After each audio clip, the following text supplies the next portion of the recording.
असं एक in general म्हटलं जातं बघा की आपल्या देशातील लोक असेच आहेत, ह्या भागातले लोक तसेच आहेत, त्या भागातील लोक तसेच आहेत, हे असं तुम्ही ऐकलं असेल. युरोपियन लोक असे आहेत, अमेरिकन लोक असे आहेत, हे पण तुम्ही ऐकलं असेल. पण या सगळ्यामध्ये तुमच्या एक गोष्ट लक्षात येते का बघा, लोक इन जनरल तसं असणं म्हणजे त्यांच्यात ते कल्चर असतं. काय असतं? कल्चर असतं. भारतामध्ये विवाह संस्थेला खूप मान दिला जातो, सन्मान दिला जातो. ज्याला तुम्ही मॅरेज म्हणता का नाही, विवाह, त्याला इन्स्टिट्यूशन म्हणून संबोधलं जातं. काय म्हणून संबोधलं जातं? इन्स्टिट्यूशन, संस्था म्हटलं जातं. मराठीत सांगायचं म्हटलं तर काय म्हणतात त्याला? संस्था. विवाह संस्था ही एक इन्स्टिट्यूशन आहे. ते एक बॉन्डिंग असतं. जसं संस्थेमध्ये करार केले जातात तसे त्यात करार म्हटले जातात. हे मूळ भारतीय लोकांना ऐकायला कदाचित जड जाईल, पण इस्लामिक कंट्रीजमध्ये तुम्ही गेलात तर विवाह हा एक करार मांडलेला असतो. जन्म जन्म का साथ वगैरे हे सगळं भारतात येतं किंवा हिंदू संस्कृतीमध्ये येतं. तुम्ही गृहीत धरता की आता ही आपली बायको आहे आणि ते आता 7 जन्म आहे. हा जन्म कितवा आहे माहीत नाही, पहिला आहे असं समजून इथून पुढे 7 मानायचे. लक्षात आलं का? आणि तुम्ही गृहीत धरून जाता. मला सांगायचं असं आहे की निव्वळ किरकोळ वादावरून आणि मतभेदावरून सुद्धा विवाह तुटलेले तुम्हाला युरोपियन देशांमध्ये दिसतात. कधी कधी काहीच वाद नसतात, पण नाही आहे मला आता हा विवाह इथं थांबवायचा आहे. म्हणजे इतके ते काय आहेत, इन्स्टिट्यूशनल झालेत त्या बाबतीत. तसे भारतीय लोक नाही आहेत. म्हणजे भारतामध्ये विवाह संस्था ही खूप मान्यता पावलेली आहे, कारण ते आपल्या कल्चरमध्ये आहे. कशात आहे? कल्चरमध्ये. आता सेवाभावी वृत्ती आणि देशप्रेम हे युरोपियन लोकांच्या कल्चरमध्ये आहे आणि ते आपल्यापेक्षा जास्त आहे. आता आपले स्वातंत्र्य सैनिकांनी ह्या लोकांचा इतिहास बघितला, त्यांच्याबद्दल तुम्ही जाणून घेतलं तर तुमच्या लक्षात येईल की देशभक्तीची, अपार देशभक्तीची खूप छान छान उदाहरणं आपल्या देशात आहेत. आपल्या देशात जशी आहेत तशी प्रत्येक देशाच्या बाबतीत खरं आहे. प्रत्येक देशात बरेचसे देशभक्त आणि स्वातंत्र्य सैनिक होऊन गेलेले आहेत. पण मला इथं असं म्हणायचं आहे की इन जनरल कल्चर म्हणून सगळ्या लोकांमध्ये देशभक्ती भिनलेली आपणाला भारतात दिसत नाही. ती कुठे दिसते? ती तुम्हाला ह्या युरोपियन देशांमध्ये दिसते. त्याला तुम्ही कल्चर म्हणा. त्याला काय म्हणायचं तुम्ही? कल्चर. कल्चरली ते लोक असे असतात, कल्चरली हे लोक असे असतात असं जे म्हणतात का नाही, हे कल्चर तुमच्यात बिंबलेलं असतं. तुम्ही ते फॉलो करत असता आणि तुमच्या मनानं ते स्वीकारलेलं असतं. लक्षात आलं? आता जिथून हा विषय चालू झाला तिथं जाऊ आपण. नियम, लॉ. तुम्ही काही असे व्हिडिओ पण बघितले असतील किंवा वाचला असेल, ऐकलं असेल की ट्रॅफिक सिग्नलच्या तिथे युरोपियन देशामध्ये एक कार जी तिथं थांबणं अपेक्षित आहे सिग्नल बघून, पण 1 फूट किंवा 2 फूट थोडी पुढे गेली आणि मग सिग्नल त्यानं बघितलं आणि मग कार थांबवली. बाकीच्या कार थांबलेत ज्या लाईनमध्ये, त्याच्या पुढं ती एकच कार 2 फूट पुढं आलेली आहे. ती कुठं आली? त्या सिग्नलमध्ये एक असा सिग्नल असतो अशा लोकांसाठी की जे पायी जात चाललेले असतात, त्यांच्यासाठी तो सिग्नल असतो. तर त्यांच्यासाठी तो जो सिग्नल असतो, भारतात पण तो सिग्नल आहे, बऱ्याच जणांना माहीत नाही की ह्या सिग्नलमध्ये जेव्हा तुमच्या गाड्या थांबलेल्या असतात तेव्हा त्या पांढऱ्या पट्ट्यावरून लोकांनी रस्ते पार करायचे असतात. पण तुम्ही थांबतानाच गाडी थांबवता त्या पांढऱ्या पट्ट्यावर. उभे जे पट्टे असतात का नाही, झेब्रा बेल्ट्स, त्याच्यावर गाडी न्यायची नसते. आता हा नियम आहे. भारतात आपण एवढ्या स्ट्रिक्टली ते फॉलो करत नाही आहे, पण ते नियमाला एवढे बांधील आहेत लोक, तुम्हाला पटणार नाही. तुम्ही वाचलं असेल, ऐकलं असेल, पाहिलं असेल की एखाद्या ठिकाणी 2 फूट गाडी पुढे गेली आणि चालत येणाऱ्या लोकांना, समजा 6 फूट रस्ता असेल, 5 फूट असेल, 2 फूट गेलेले आहे गाडी पुढं, 3 फूट असतो रस्ता. लोकांना 3 फूट रस्ता जाण्यासाठी सफिशियंट आहे. हा दरवाजा 2.5 फुटाचा असतो, 3 फूट सफिशियंट आहे. तरीसुद्धा त्यानं नियम मोडला, तो पुढं आला, लोक त्याच्यावरून चालत जातात, त्याच्या बॉनेटवरून चालत जातात. का? नियम सोडून पुढं आलाय म्हणून. इतकं ते नियमाला स्टिक राहतात. लक्षात आलं? आता युरोपियन लोकांच्या मनात जी काय देशभक्ती भिनलेली आहे त्याची खूप मोठी एक्झाम्पल्स तुम्हाला देता येतील. अगदी त्यातून खूप शिकण्यासारख्या याचे एक्झाम्पल्स देण्यात येतील. तुम्हाला माहिती आहे कर्फ्यू लागतो बघा. कर्फ्यू लागतो म्हणजे एका ठराविक वेळी तुम्ही घरातून बाहेर पडायचं आणि एका ठराविक वेळेच्या आत पुन्हा घरात जायचं. संचारबंदी, कर्फ्यूला काय म्हणतात? संचारबंदी. संचारबंदी लागलेली असते, तुम्ही बघताय. तर ही जी संचारबंदी असते का नाही, ही संचारबंदी भारतात लागल्यानंतर काय होतं माहिती आहे तुम्हाला? 1 तास किंवा 2 तासाचा वेळ दिलेला असतो, त्या वेळेमध्ये जाऊन तुम्ही खरेदी करून यायचं असतं. आणि जवळचीच दुकानं तुम्ही बघता, आणि जो बिस्किट पुडा 10 रुपयाला असतो तो मग ते लोक काय करतात, संपत आलेले असतात, किंवा स्टॉक जरी असला तरी गरज आहे लोकांची म्हणून 20 रुपयाला 25, 40, 50 रुपयापर्यंत दर नेतात. हे भारताच्या कल्चरमध्ये भिनलंय. फायदा बघणे, बिझनेस घुसलेला आहे तिथे. हे पाश्चिमात्य लोक सुद्धा बिझनेस करतात, पण त्यांच्या बाबतीत होतंय असं की ते लोक अशा वेळी, कर्फ्यूच्या वेळी आहे त्या किमतीत देतात, किंमत वाढवत नाहीत. काही काही अशी उदाहरणं दिसतात की कर्फ्यू आता लागणार आहे आणि 1 तासात तुम्ही आपापल्या घरी पोहोचा. लोकांकडे पैसे असतात नसतात, जे बसनं जाणारे असतात ज्यांना 2 तास लागले असते, 1 तासात तर पोचायचं आहे, तो टॅक्सी करून जातो, रिक्षा करून जातो, त्यावेळी त्याच्याकडे तेवढे पैसे नसतात. त्या केसमध्ये हे पाश्चिमात्य भारतीय गाड्यांचे मीटर शटडाऊन करतात आणि ज्यांना ज्यांना यायचं त्या सगळ्यांना घेऊन ते पोहोचवतात इकडे तिकडे. ती देशसेवा असते. लोक अडचणीत आहेत ना, त्यांना आपण नेऊया, आता पैसे घ्यायला नकोत, हे त्यांच्यात भिनलेलं आहे. की मग भारतीय लोक असे का? आता मगाच्या मुद्द्याकडे या नियम, कल्चर गोष्ट आणि नियम ही गोष्ट कळेल तुम्हाला. कल्चर हे भिनलेलं असतं अंगात, नियम हे वरून लादले गेलेले असतात. किती तर थिएटर्समध्ये असं लक्षात आलं की खूप वास येतोय, खूप घाण साचलेले आहे, लोक गुटखा वगैरे खाऊन तिथंच थुंकतात आणि ते तिथंच वाळून बसतं आणि त्या गुटख्यामध्ये जे काही पदार्थ असतात त्यांचा एक वास वेगळा सुटलेला असतो आणि त्यामुळे दुर्गंधीमध्ये त्याचं रूपांतर होतं. काही थिएटर्सवाल्यांनी तो नियम चालू केला माहिती आहे. ते काय करतात, आत सोडतानाच, मूव्ही थिएटर्सवाले त्याने आत सोडतानाच तुम्हाला चेक करतात. पहिल्यांदा तुमच्याकडे तसले काही पदार्थ असतील काढून घेतात, तरीसुद्धा तुम्ही लपून छपून आत घेऊन जाणार, त्यांना माहीत असतं. मूव्ही चालू झाल्यानंतर 1 तासानंतर बॅटरी घेऊन सगळीकडे फिरतात. तिथं कुणाला लक्षात आलं की इथं थुंकलाय, त्याला दंड करतात 100 रुपये, कापड देतात त्यांच्याकडचं आणि त्याला स्वतःला ते पुसायला लावतात. असे नियम चालू केले आणि मग हळूहळू सगळे थिएटर्स ह्या अशा सवयींपासून मुक्त झाले. मला काय सांगायचं आहे यातून, माणसं वाईट असतात असं नाही, पण जिथं संधी मिळेल तिथं त्याचा फायदा घ्यायला जातात.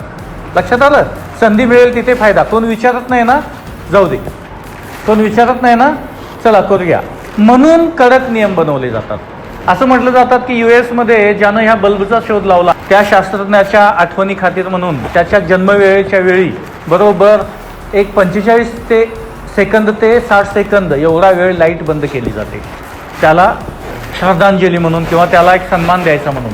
आणि तेवढ्या वेळात एवढ्या चोऱ्या होतात. प्री प्लॅन्ड असते की इथं लाईट जाणार माहीत आहे.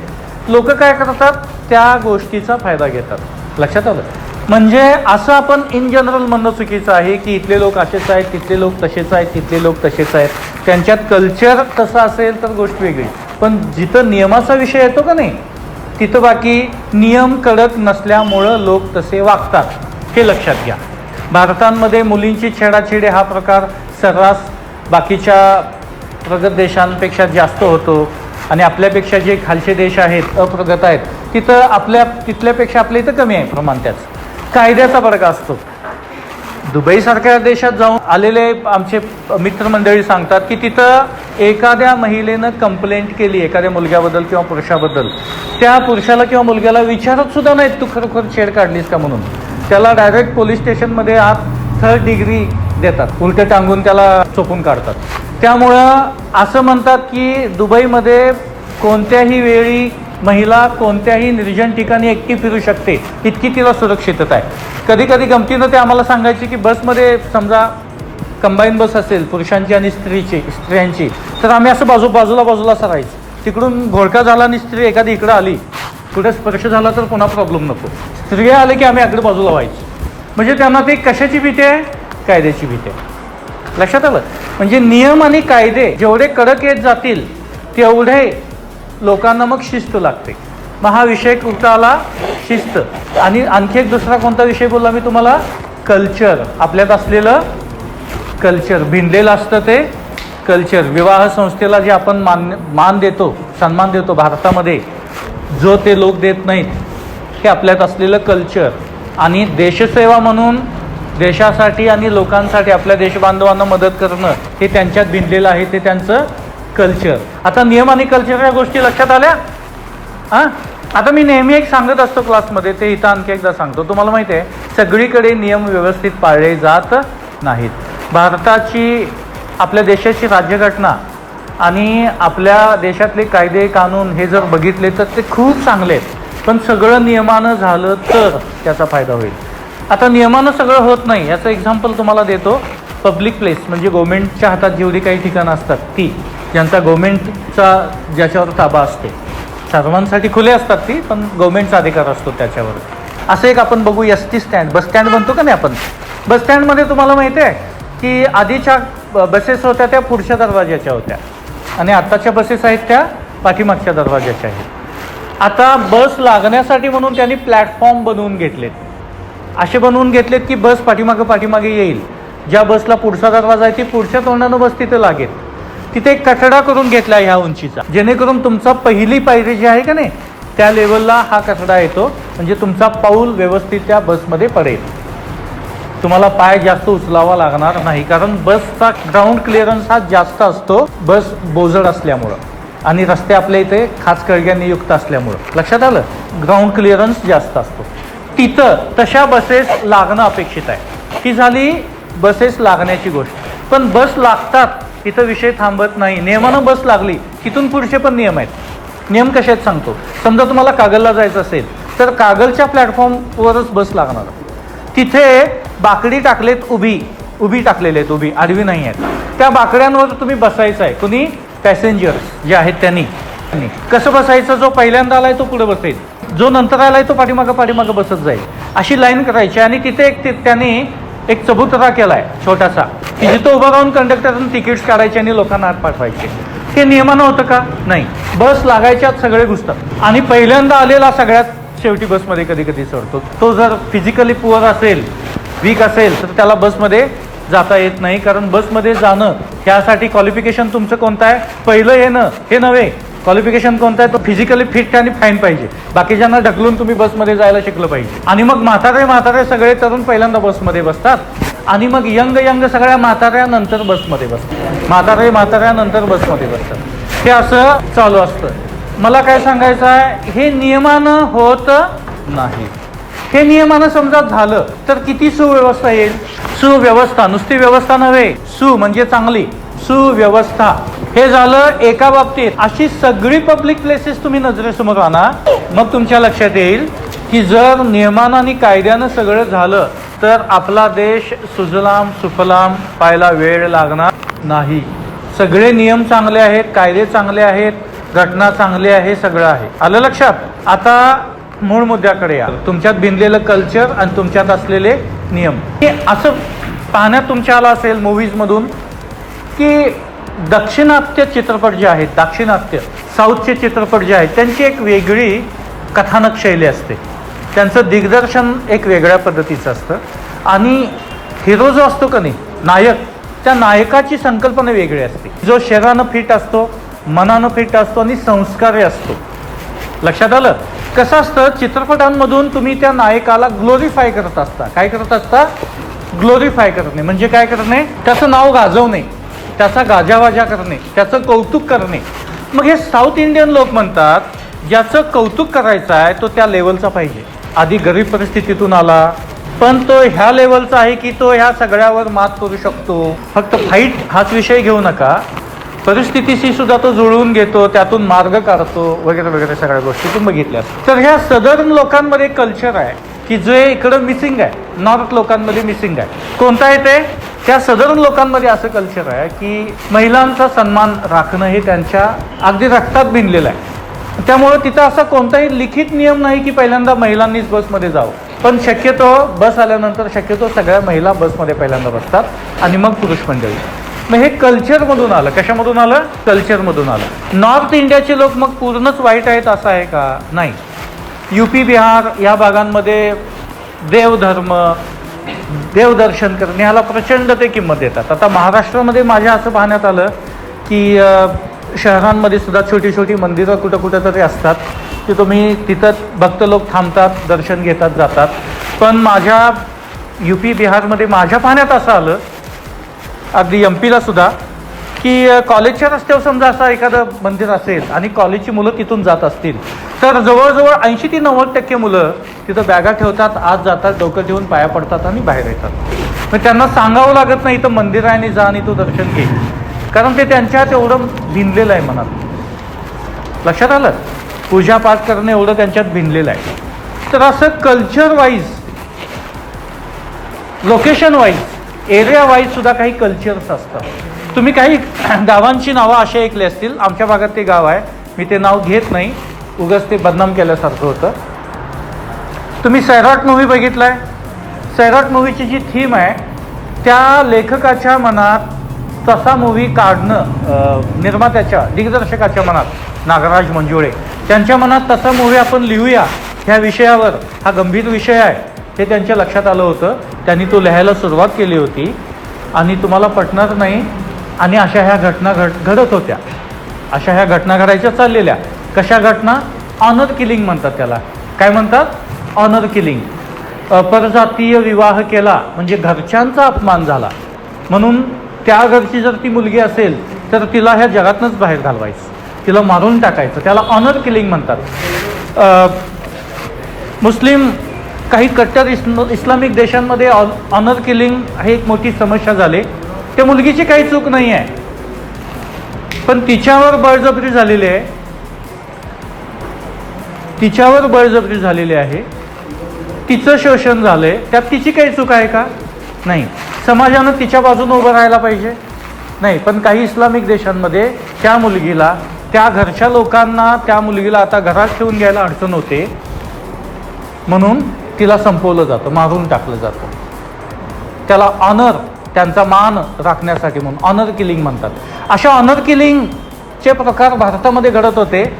आणि बावडा, कोल्हापूरच्या बावडा परिसरात एक प्रकार घडला शेवटचा, आणि त्यानंतर तो मूव्ही आला. आणि ह्या विषयाला कुठेतरी समाजात कळू दे की हा विषय किती घातक आहे. मानासाठी, सन्मानासाठी तुम्ही तुमच्या घरच्या सदस्याला मारून टाकताय. लग्न असं म्हणतात की हा जन्माजन्माचं नातं असतं, किंवा इवन ख्रिश्चॅनिटीमध्ये पण असं म्हणतात की लग्नाच्या गाठी या स्वर्गातच बांधल्या जातात. म्हणजे लग्न हे तुमचं आधीच ठरलेलं असतं, तिथंच होणार. मग त्यांचं लग्नच जर परजातीत होणार असेल तर तुमचा त्यात काही संबंधच येत नाही. तुम्ही त्यांना मारून टाकण्याने असे प्रकार करण्याचा अधिकार तुम्हाला नाही आहे. इथं कायदा किती ठिकाणी पोचणार, किती जणांना न्याय देत बसणार, तुमच्याकडून ती कृती झालेली असते. आता मगाशी मी सांगत होतो त्या गावाकडे येतो. आमच्या भागात ते गाव आहे. ते गाव एका कारणासाठी डिफेम आहे. दुष्कीर्ती पसरली त्या गावाची सगळीकडे ह्या कारणासाठी. कारण कोणतं आहे? त्या गावातील कुठलाही मुलगा किंवा मुलगी, गाव मोठं आहे बरं का, लहान नाही आहे, त्या गावातील कुठलाही मुलगा किंवा मुलगी जर आंतरजातीय विवाह करत असेल, एकतर जातीतील त्याच धर्मात, किंवा आंतरधर्मीय त्या धर्मातून त्या धर्मात विवाह करत असेल, तर त्या गावातील त्या लोकांनी ठरवलंही की दोघांनाही संपून टाकायचं. मग ते कुठेही राहायला जाऊ देत. आणि तशा घटना गेल्या 8-10 वर्षात झालेत. एकही कपल त्यांनी स्पेअर केलेलं नाही आतापर्यंत. हा त्यांच्यात आलेला कल्चरच झालंय, ते का माहीत नाही. मग अशा ज्या प्रथा त्या भागात आलेत ना, ही एक मोठी समस्या आहे. आणि अशा हीच एक नव्हे तर अशा कितीतरी समस्या आहेत की ज्या कायद्याला पण त्याच्यावर काबू मिळवता येणं झाला आहे, प्रशासनाला पण त्याच्यावर नियंत्रण ठेवता येणं झाले. म्हणून एका अभिनेत्याच्या डोक्यात आले की ह्या गोष्टी समाजासमोर येऊ देत वेगवेगळ्या क्षेत्रातील. म्हणून त्यानं एक सिरीज चालू केली, सत्यमेव जयते, आमिर खाननं. अशा ज्या प्रथा आहेत का नाही सगळ्या फील्डमध्ये, त्याला प्रकाशात आणायचं, लोकांसमोर आणायचं. मग एका एपिसोडमध्ये त्यांनी टेळे कत्तल हा जो साऊथ इंडियामधल्या एका राज्यातील एका खेडेगावात सर्वमान्य असा एक नियम आहे, त्याला टेळे कत्तल म्हणतात, ते टेळे कत्तल. त्याच्यावर त्याने एक एपिसोड काढला. पुन्हा तुम्ही पॅथॉलॉजीमध्ये जाता का नाही ब्लड टेस्ट करायला, याच्यात किती फसवाफसवी होते याच्यावर पण त्याने एक एपिसोड काढला होता. एक टेस्ट तर त्यांनी बेसिन टेस्ट असं त्याला नाव देऊन टाकलं. डॉक्टरनी सांगतानाच त्या ह्याला सांगायची बेसिन टेस्ट आहे, म्हणजे ते दिलेलं रक्त आहे तसं बेसिनमध्ये ओतून टाकायचं, टेस्ट बिस्ट काही घ्यायची नाही, रिपोर्ट असा द्यायचा. म्हणजे डॉक्टर आणि त्या पॅथॉलॉजीमधलं संगनमत, पेशंटकडून पैसे उकळायचे, एवढंच फक्त काम करायचं आहे. कारण त्याला ते नाही आहे आम्हाला माहिती आहे, त्याला बेसिन टेस्ट असं नाव दिलं. अशा कितीतरी एपिसोडवर त्यांनी काम केलं. टेळे कत्तल तुम्हाला ऐकल्यानंतर धक्का बसेल, त्या खेडे गावात अजून ती प्रथा आहे आणि गावच्या लोकांनीच ते ॲक्सेप्ट केल्यामुळं कायदाही तिथे काही करू शकत नाही. कोणती प्रथा आहे? वय झालेलं असेल एखाद्या माणसाचं तर त्याला घरचे पण कंटाळे असतील तर ऑप्शन दिला जातो, त्या घरच्यांच्या परवानगीनं त्या माणसाला मारून टाकलं जातं, गावाबाहेर न्यायचं आणि त्याचं शिरच्छेद करायचं. मारायची पण एक टिपिकल पद्धत आहे, त्या पद्धतीनंच मारायचं म्हणे. हे मानवाधिकारात बसतं का? इव्हन तुम्हाला माहीत आहे कायद्यानं भारतामध्ये आत्महत्या करणं हा गुन्हा आहे. म्हणजे तुम्ही आत्महत्या करायला गेला आणि चुकून वाचला तर तुम्हाला शिक्षा होते, गुन्हा आहे तो गुन्हा. आणि एखादा पेशंट किती दिवस झाला ICU मध्ये आहे, अजून काही जाईना झालाय, त्याला तुम्ही मारू शकत नाही, तो हत्येचा गुन्हा आहे. लक्षात आलं? हत्या हा जसा गुन्हा आहे तसं आत्महत्या हा पण गुन्हा आहे. तर आत्महत्या करणं गुन्हा आहे आणि दुसऱ्या माणसाला तुम्ही मारून टाकता, हा केवढा मोठा गुन्हा आहे. पण ही प्रथा आहे तिकडे. अशा प्रथा परंपरांवर प्रकाश टाकणारे आणि समाजापुढे त्या आणण्यासाठी म्हणून सत्यमेव जयतेचे काही एपिसोड्स आले. ते सगळे एपिसोड्स बघण्यासारखे आहेत. लक्षात आलं? तुम्ही आता मोठे होणार आहात, पुढे जाऊन जबाबदार नागरिक होणार आहात.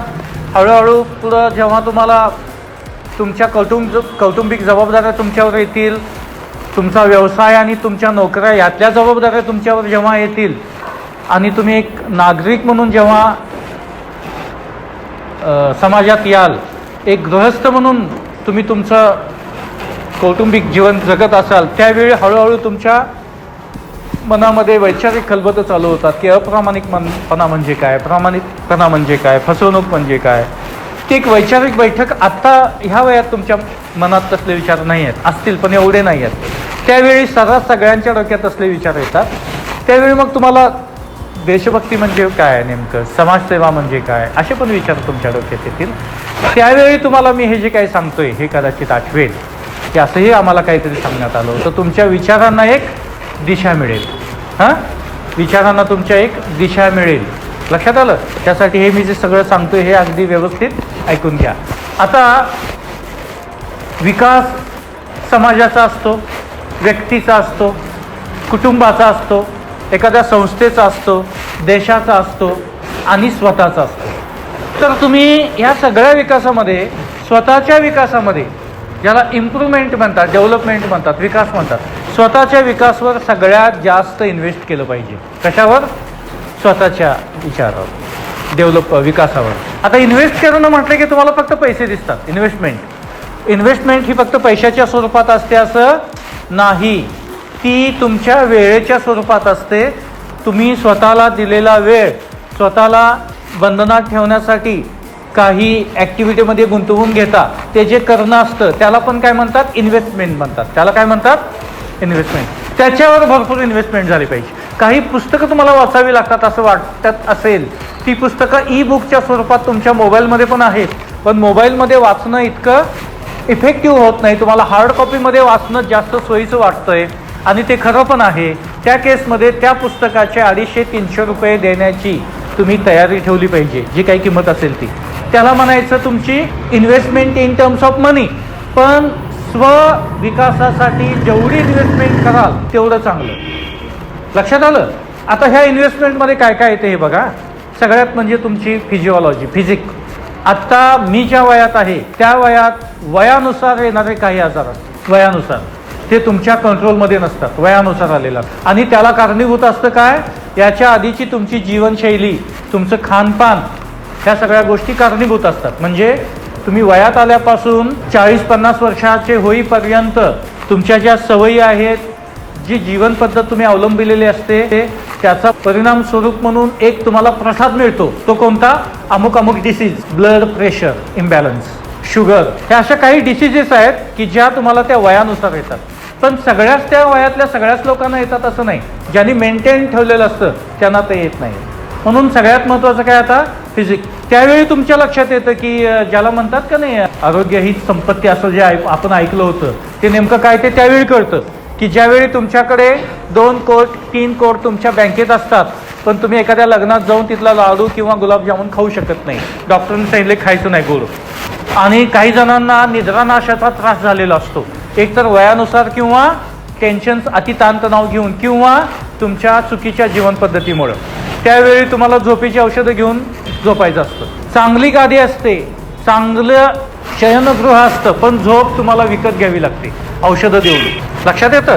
त्यावेळी कळतं तुम्हाला की आरोग्य ही संपत्ती किंवा संपदा हे जे म्हटलंय ते नेमकं काय ते त्यावेळी तुम्हाला कळतं. आता वेळ तुमच्या हातात आहे. तुमच्यापैकी सगळ्यांनी आता बलोपासना केलीच पाहिजे. बलोपासना म्हणजे शरीर यष्टी चांगली करून घेणं. मुली म्हणतील आम्हाला मुलांसारखं असं बाहेर फिरता येत नाही, तुम्ही घरात ॲरोबिक्स करू शकता. मी तुम्हाला चांगला व्यायाम सांगतो, लोटून काढणे याच्यासारखा चांगला व्यायाम नाही, कारण तुम्हाला प्रत्येक कोणाकोपऱ्यात जावं लागतं आणि झुकावं लागतं, पलंगाखाली खुर्च्यांखालची घाण काढावी लागते, त्या ठिकाणी तुमचा ऑटोमॅटिकली व्यायाम होतो. कसं आहे बघा, जे वाळू ट्रकमध्ये भरतात आणि ट्रकमधली वाळू खाली करतात त्या लोकांना कधी शुगर किंवा ब्लड प्रेशर होत नाही, फिजिकल एक्सरसाइज खूप झालेला असतो. आणि ज्यांना वाळू भरावी लागत नाही ते लोक काय करतात, भरपूर खातात, पिझ्झा वगैरे खातात आणि काय काय खातात आणि व्यायामाला जातात. व्यायाम करणं म्हणजे काय, वाळू उपसणेच असतं. तिथं वाळू नसते, फक्त वाळू उपसायची ऍक्टिंग करायची आहे. तिथं काय उचलायचं नाही पण उचलायची ऍक्टिंग करायचं आहे. तिथं काय खेचायचं नाही आहे पण तिथं खेचायची ऍक्टिंग करायची आहे. तिथं काय ढकलायचं नाही आहे पण ढकलायची ऍक्टिंग करायची आहे. तिथे एक बोजर काहीतरी ठेवलेलं असतं ज्याला ताकद लागते ढकलायला, ते तुम्ही ढकलता. जिथं बोजड असतं ज्याला ताण असतो ते तुम्ही ओढता आणि मग अशातून तुम्ही तुमच्या शरीराला कष्ट देता. हे झालं कृत्रिमपणे करणं. नॅचरली तुमच्याकडून व्हायचं असेल तर तुम्हाला मग फिजिकल कोणत्या तरी कामामध्ये गुंतवावं लागेल. स्पोर्ट्समन जेवढे आहेत त्यांचं मी पहिल्यापासून कौतुक करत आलो आहे, कारण स्पोर्ट्सच्या निमित्तानं ते मैदानावर असतात आणि ॲटोमॅटिकली त्यांचा व्यायाम होतो. तर सगळ्यात पहिल्यांदा कोणतं महत्त्वाचं, शरीर संपदा. त्याच्यासाठी होईल तितकी इन्व्हेस्टमेंट तुम्हाला करायची आहे. आत्ताचे तुमचे फोटोग्राफ तुम्ही काढून ठेवा. आत्ताचा ग्रुप फोटो तुम्हाला कधीतरी भविष्यात आपल्या फेसबुकवर फोटो असतात सगळ्यांचे ग्रुपमधले, ते बघून तुम्ही एक 15 वर्षानंतर स्वतःचे फोटो बघाल तेव्हा हसू येईल तुम्हाला. बऱ्याच जणांचं इथं सफाई असतं. मला माझा अभिमान वाटतो की ह्या वयात सुद्धा दाट काळीभोर केस आहेत माझ्याकडे. की आरोग्य संपदा जी असते का नाही तुमच्याकडे, हा खूप मोलाचा ठेवा आहे. ही तुम्हाला मिळवायची आहे, ही तुम्हाला जतन करायची आहे. मिळालेले ॲक्च्युली तुमच्याकडे बघून, तुमच्याकडे सगळ्यांकडे बघून लक्षात येते की तुम्हाला जन्मजात आरोग्य मिळाले. पण 15 वर्षानंतर 20 वर्षानंतर तुम्ही एकमेकांकडे बघाल तेव्हा तुमच्या लक्षात येईल की काहींनी ते टिकवलंय, काहींनी अजिबात टिकवलेलं नाही. ही पहिली गोष्ट. दुसरं, मनाचा कणखरपणा आणि मनाचं निरोगी असणं. याच्यावर नंतर कधी वेळ मिळेल तेव्हा मी बोलेन.